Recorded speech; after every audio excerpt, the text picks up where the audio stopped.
Hi, Bill Caskey back with another video. Today we're going to talk about how to get the most out of executive coaching or sales coaching or really coaching of any kind.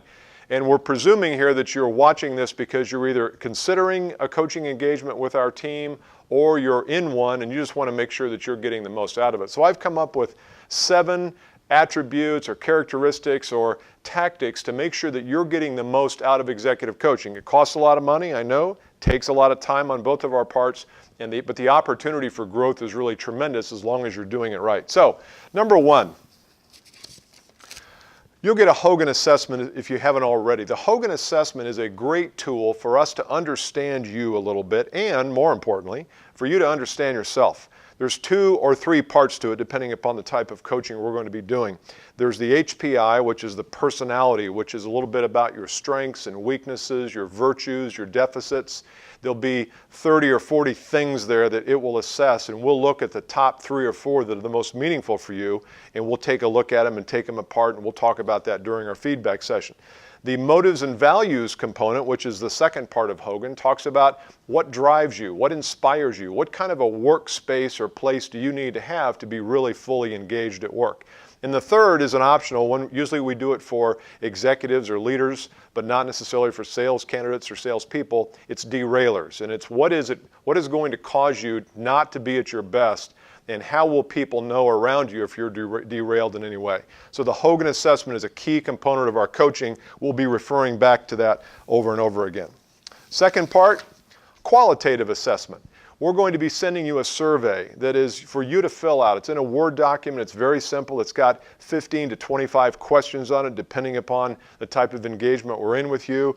It just requires probably 30 minutes of time for you to answer questions that we're going to pose to you. Things like, when do you feel pressure? When do you feel out of sorts in the sales or leadership process? What are some things you want to work on? What are 3 or 4 or 5 objectives that you have for yourself over the next year? We want to make sure we get to all those things. So the Qualitative Assessment, something very simple, and we will refer to that as we go into coaching as well. Third thing, we're going to talk about your deficits. Now, I know sometimes coaches come into these engagements say, I don't want to work on the deficits, I only want to work on what you're already good at. Well, we're going to work on those. But the deficits are those things that you can improve slightly and incrementally and get a lot more results from the market. So we will talk about those, and we're not going to be afraid. There's nothing shameful about talking about your personality or behavioral deficits, but we're going to talk to them. We're going to bring them to your attention. We're going to shine the light on them and make sure that we're talking about those as we go. So if you don't want us to talk about any deficiencies you have, then coaching is probably not right for you. But I think you'll find it's a very comfortable conversation because we'll make it that way. The 4th step, set goals, results, and behaviors.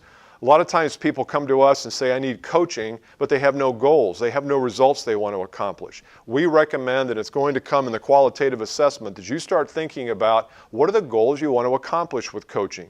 Do you want to become more aware of conversations that you're having with people and maybe some of the meanings? Do you want to be a better communicator? Do you want to manage your behavior a little bit better? Maybe you have some deficits or deficiencies that are getting in the way of selling or leading people.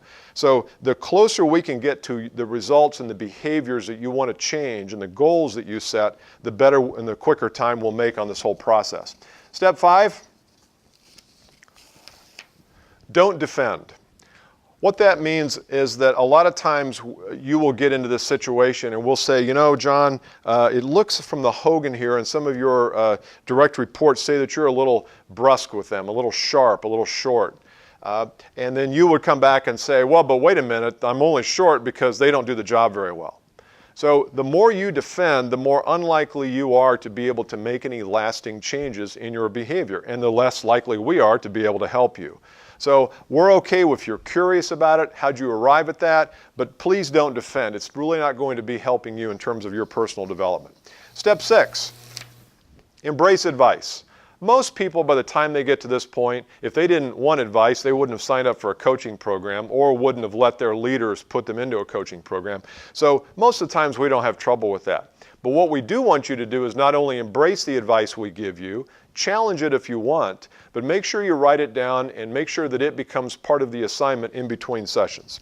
And step 7, which is kind of a subset of number 6, Find daily ways to use the advice, to use the counsel, to use your new awareness of your personality and what you know about yourself. Find ways to use it every day. Could be in discussions with your spouse, could be in discussions with your manager or with your peers or with your people. If you lead a team of people already, be very transparent about that. Look for ways to put this to action. And what you'll find is after a few months of coaching, you will have radically changed your behavior. People will be coming to you and saying, you know, I noticed something different about you, John. You're really handling these situations in a different, more resourceful way. And that's where you really know that you've started to make progress with coaching, is if people call you out and say you're really improving the way you behave and the way you build teams and interact with others. So these are 7 things. Obviously there's more, but I would suggest that these 7 things probably represent 90% of the benefit that coaching can be for you. So if you will keep in mind these things as we work, I think you're going to find the experience to be really, it's going to really help you achieve some results and goals that maybe have eluded you in the past. See you next time. Bye.